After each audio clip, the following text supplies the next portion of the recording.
লাখ টাকা দিল দক্ষিণবঙ্গে ওদের সমাধি আছে উনি শাসক উনি যদি উনি না বলুক তোর কাছে টাকা পায়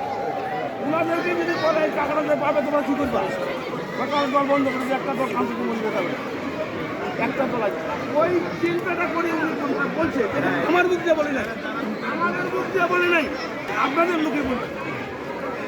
কিন্তু আমরা বলি নাই কিন্তু মূল কথাটা হলো লোকটা কথাটা যে ওড়াইছে ন্যায্য না অন্যায্য দাদা লোকটা দেখ ওরা যে উঠাইছে উনি ন্যায্য না অন্যায্য বলেন ন্যায্য উঠাইছে ন্যায্য যদি ওঠে থাকে তাকে সান্ত্বনা দিতে হবে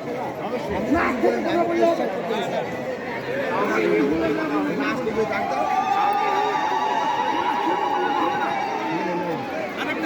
আমি আমার একটা আমি বলতেই পারি